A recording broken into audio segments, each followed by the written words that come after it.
Climate action, island protection. That's the theme for National Environmental Awareness Week being observed from June 1 to 8. And so today on Jamaica Magazine, we're showing you what the government has been doing to protect the environment on our island home. We'll get some feedback from the public consultations on the climate change policy framework and action plan. Plus, learn about the ways climate change affects farmers and how they can fight back. So don't go anywhere. We're getting right into the program with Stacey and Smith at the news desk.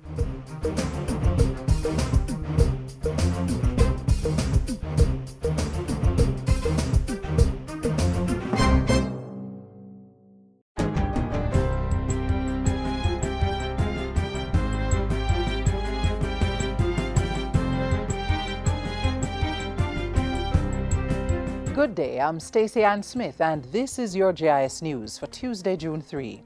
The Education Ministry will be expanding the supplementary book list for schools. Portfolio Minister Ronald Thwaites made the decision after speaking with members of the Book Industry Association, the BIAJ. It comes in the wake of a new policy requiring ministry approval of all school book lists. The Education Ministry is to review some books previously excluded from the supplementary list to determine if they meet the ministry's quality standards and appropriately cover the respective curricula.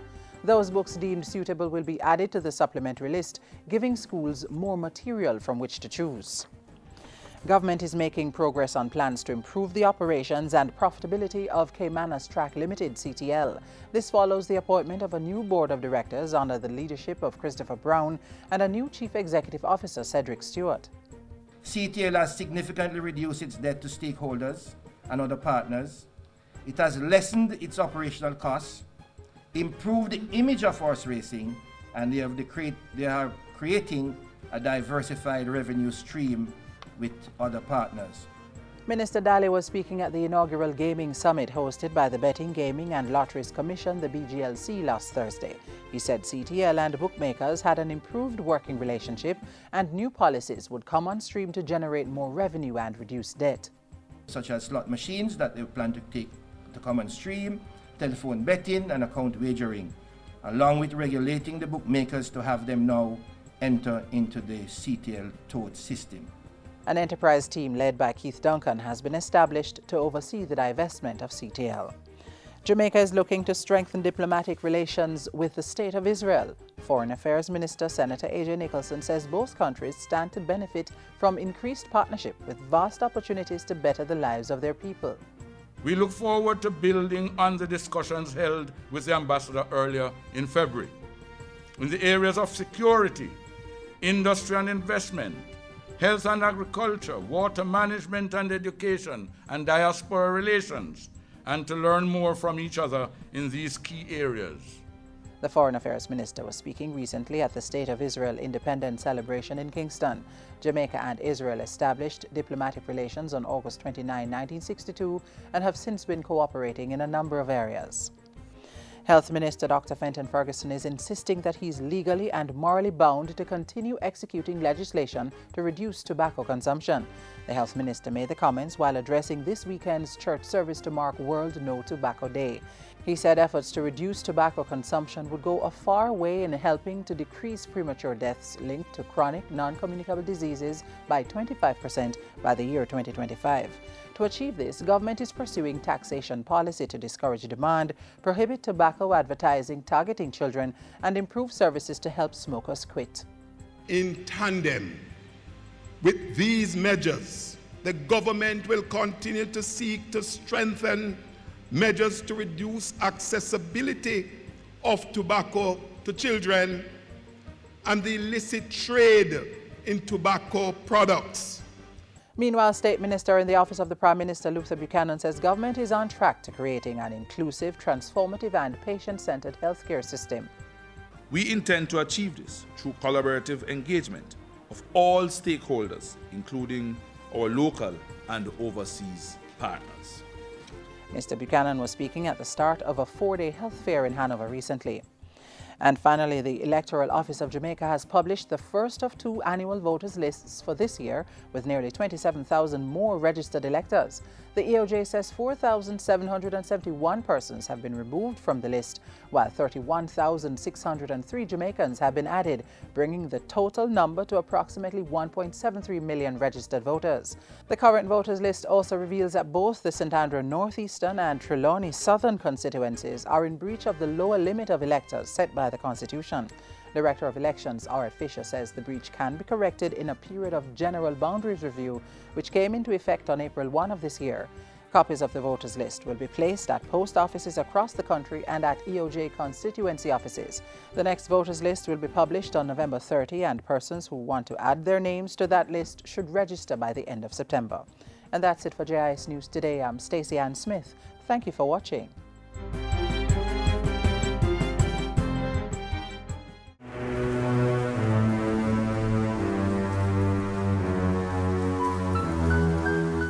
That can easily change if we allow the cutting of trees, forest fires, animal grazing, crop cultivation, or improper dwellings to destroy our forest reserves. Help preserve Jamaica's flora and fauna. If you know or suspect that someone is hurting our forest reserves, call 1-888-FORESTS. Remember, protecting our forests means sustaining our lives.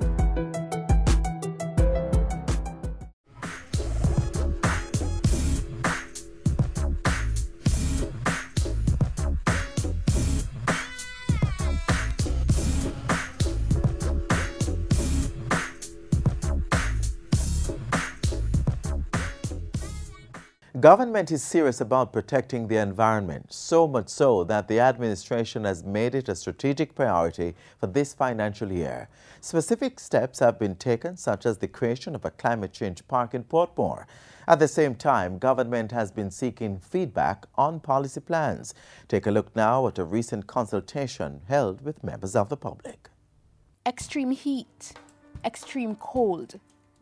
Weather conditions around the globe have been going from one end of the scale to the next. In the winter of 2013, temperatures dipped to record levels in North America, Europe, and Asia. It's forcing countries everywhere to stop and take stock, to seriously re-examine the issue of climate change. Thus, the government of Jamaica, through the Ministry of Water, Land, Environment and Climate Change, has embarked on a series of public consultations on the draft Green Paper for the Climate Change Policy Framework and Action Plan. The first of these consultations with residents of St. Mary, St. Anne and Portland.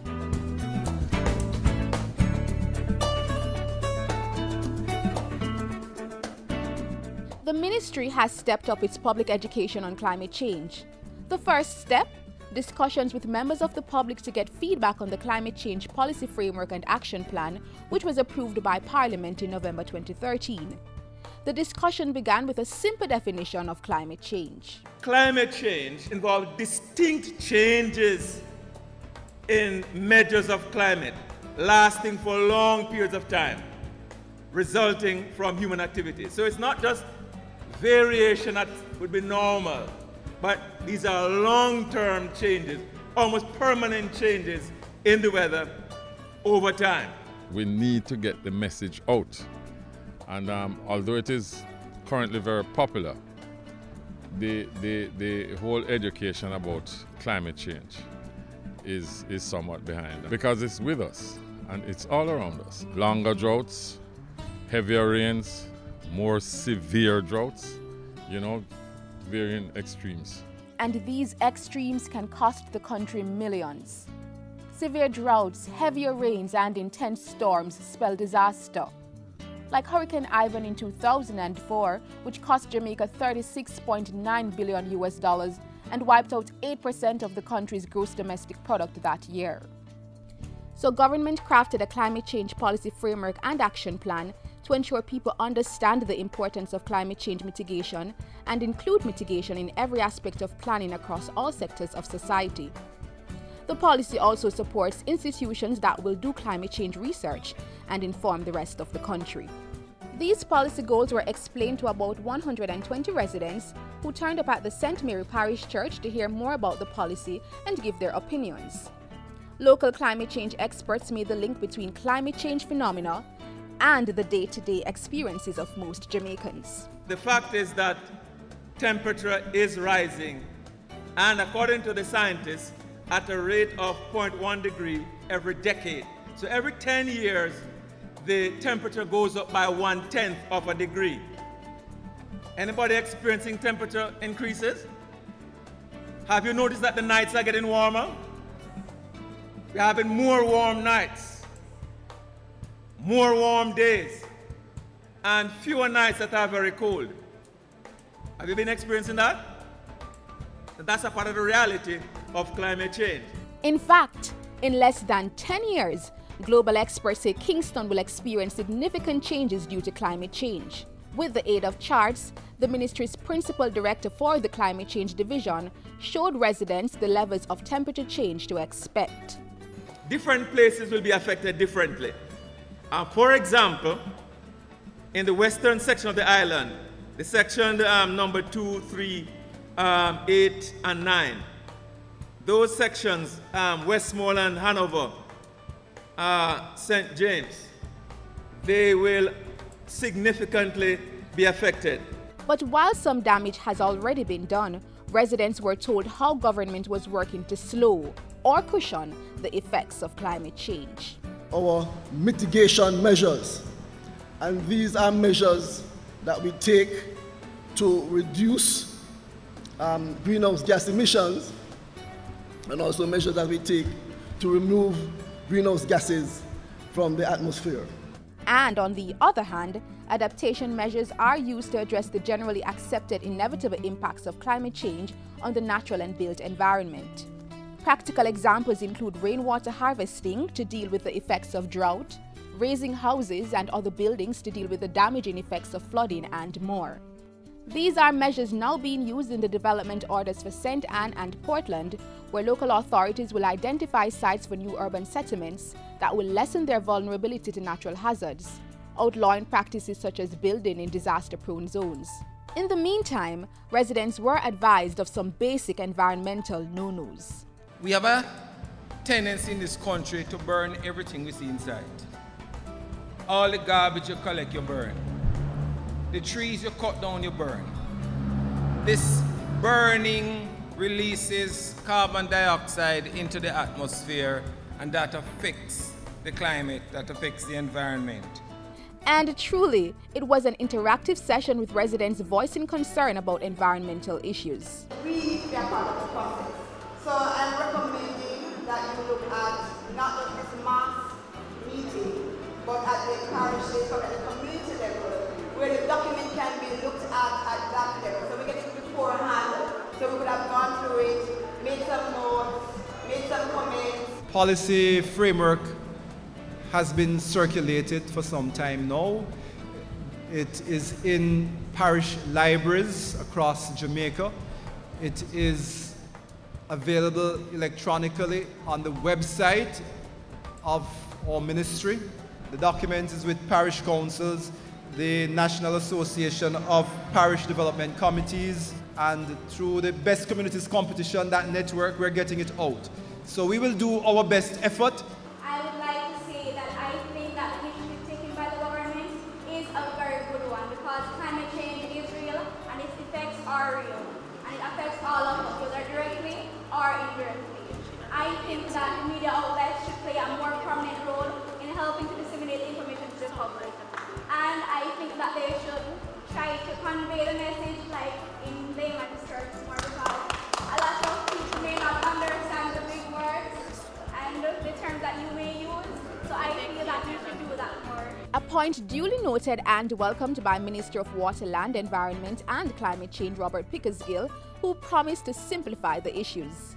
Still, the residents felt good about the discussions. Very informative. I believe this is a good initiative by the government in combating climate change in Jamaica. This is a growing concern in our country and will affect our children to come. I would just like to applaud the chairman and whoever is here today, who have been informing us about climate change, as some people are not aware of some of the things discussed about climate change. In the words of Minister Pickersgill, with climate change, we must change. For GIS News, I'm Tamara McHale.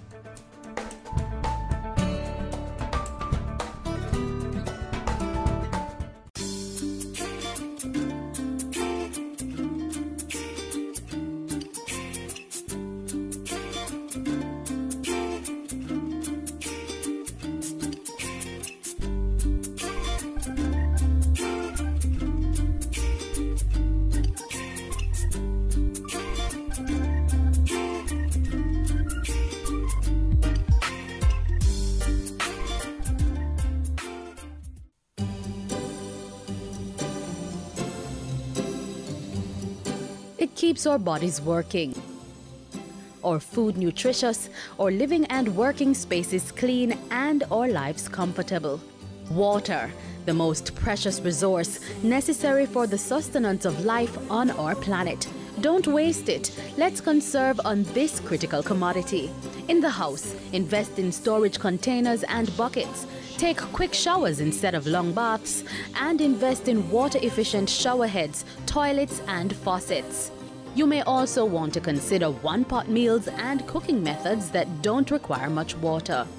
You could also wash fruits and vegetables in a bowl and reuse the water on your plants or grass. When cleaning dishes, fill both sinks and use one for washing and the other for rinsing.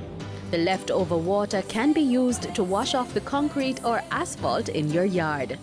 If you must wash your car at home, aim for once a fortnight and use a bucket to do the washing instead of running the hose. Don't delay. Start your water conservation practices today.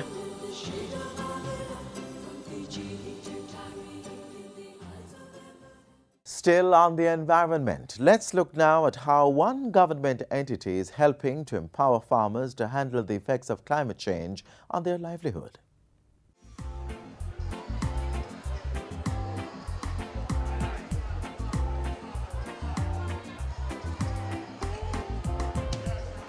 You take care of Chris. Yeah.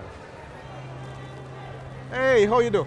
Good morning. What prices you have on these I'm things? cabbage How much for for the cabbage? $40. String bean are for $80. We have nice cut And honey the pepper. dasheen? Dasheen is for $80, and you can get a half one if you want it to. Yes, yes, fine. Yeah. Do you know where your food comes from? Your dasheen, tomatoes, yams. Well, most of the foods that you purchase in this and other markets across Jamaica is grown by farmers. But you know, farming is no easy task. Ask any farmer. Today, we'll be visiting with some farmers in the Rio Mino watershed in the hills of Clarendon. And they will share with us some of the challenges that they experience while trying to put food on our tables. Come on, let's go. Tasha, see you next week.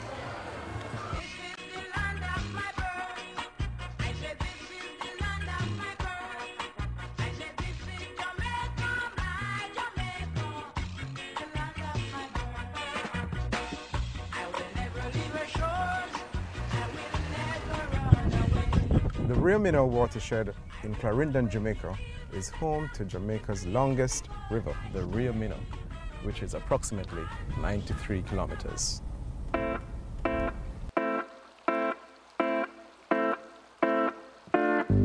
In the upper section of the watershed lives Farmer Blair, who along with many farmers make a living by growing a wide range of crops including cabbage, callaloo and peppers. However, farming in this area is not without its challenges. Farmers in the watershed have to confront the direct and indirect impacts of climate change. Rainfall is the only source of water supply for the farmers in this area. But based on climate projections, these farmers might be in for a rude awakening due to changes in the rainfall pattern and the increased frequency of drought. Take, for example, this pond, which is normally 20 feet deep. It has now been reduced to a mere 5 feet because of drought. Warning, warning, warning! Climate change is happening. We got to do something, no doubt. To the world, we're calling out. It's like a gambling when we farm, when the rain is, because we have excess rain, long rain. Whenever it's dry, we have long drought. So right now you don't even know when to put in whatever to put in the soil, in the crop, the crops. It's hard to predict. Because even 3 years back, this time we couldn't even have tractor on this land. Because we'd get, as you see, May step in, rain. May, June, you know, we always get a lot of rain. But you know, for the past 2.5 years or stuff like that, just like this. I tell you, when we have drought, I have a pond that I pump water from to wet the farm. And whenever that pond is dry, then we have to pump water from the big lake here to fill those ponds. And it is really costly. Recently, you know, I have this pepper crop that was nice and flourishing and things like that. And then I come and we get this few days of hard rain. If we wash the water, and things like that, and they just quail down. Right now that crop is out.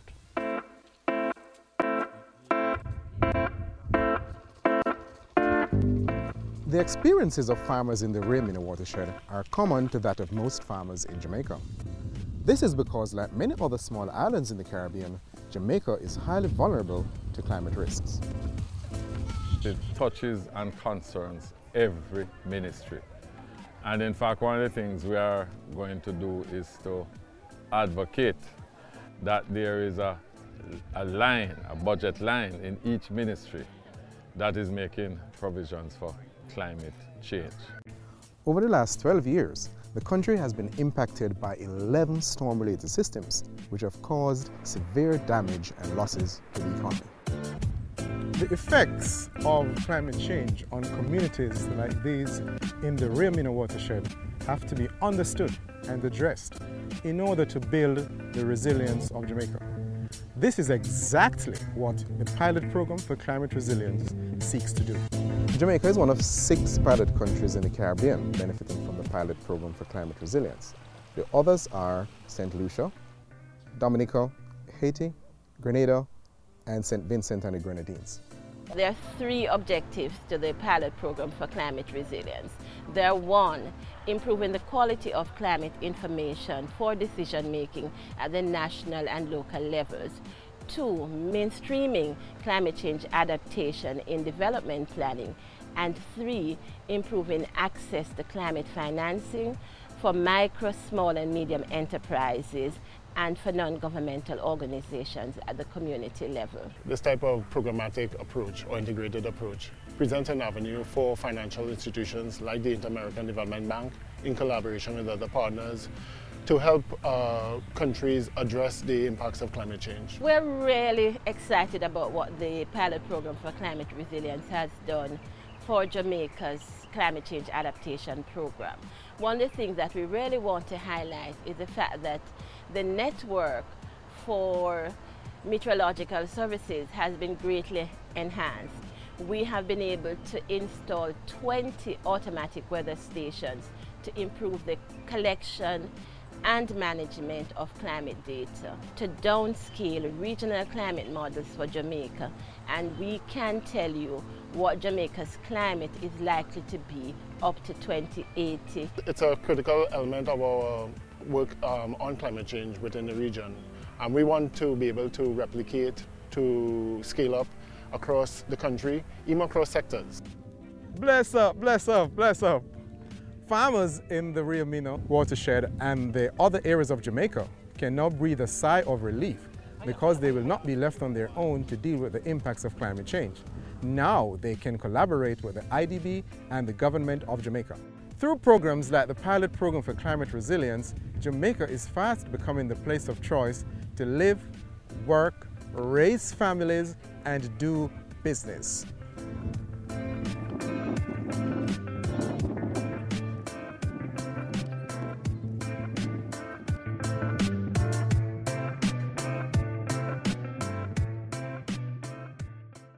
Sweet Jamaica, we not left ya. Tough yam and banana, we not left ya.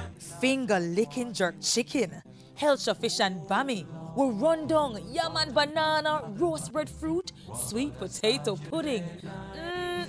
Jamaica food sweet. So let's make a pledge to use more local produce and less foreign goods. Let's grow what we eat and eat what we grow.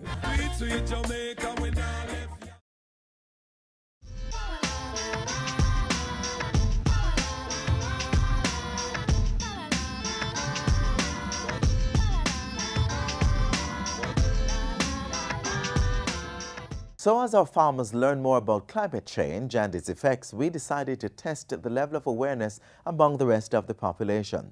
We went out a road to ask, what do you know about climate change? It brings forth like disasters, sometimes sickness too and everything there. So I know sometimes it affects the economy too, because you know amount of spending have to do back to get back on everything there. The government, I think they place someone in charge for climate change. And I know that how we treat the environment impacts the climate, and how we dispose of our garbage and all of that, the fumes that come from our cars. What I do know about climate change is that we as humans, we do have a lot to do with it, and our practices, example burning and whatnot, yes, it does affect us negatively. So I think we need to all take that into consideration.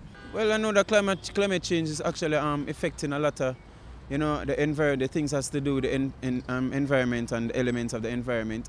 As a matter of fact, I was actually a part of the climate change song, and I was actually going around in a lot of the schools and to talk to people about the kids about climate change and global warming. So it's something that people need to take seriously because it's actually affecting our environment and affecting the whole earth. Climate change is all about the nature of the earth. That's the first thing.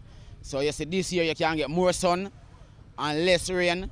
Next year you can get earthquake in some part of the earth, or less rain, or you get more breeze and less water. Like how you see New York are going now. Last year New York wasn't so cold enough, and the next 5 years from now, people have to go left New York and find some Caribbean island because it will get more icier and more cooler.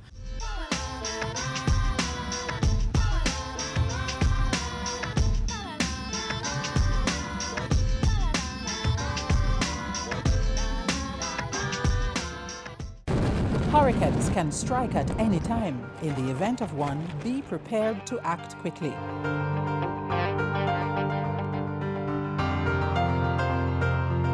If a hurricane watch or warning has been issued, review your home disaster response plan. Map out likely routes to evacuate if your home is at risk, and confirm with relatives or friends you plan to stay with. Also, confirm the location of the nearest shelter. Check your emergency supplies and restock if necessary. Remember, disasters do happen, so be prepared.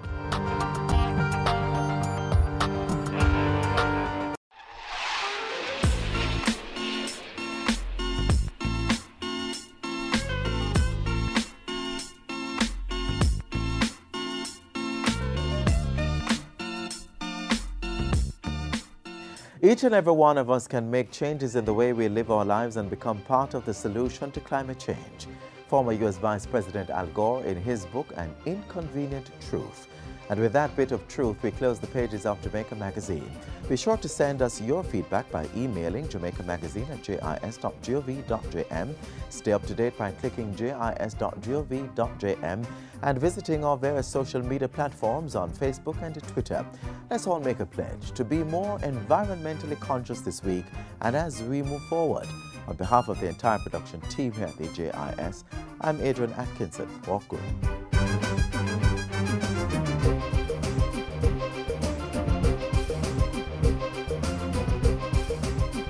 This has been a production of the Jamaica Information Service, the voice of Jamaica.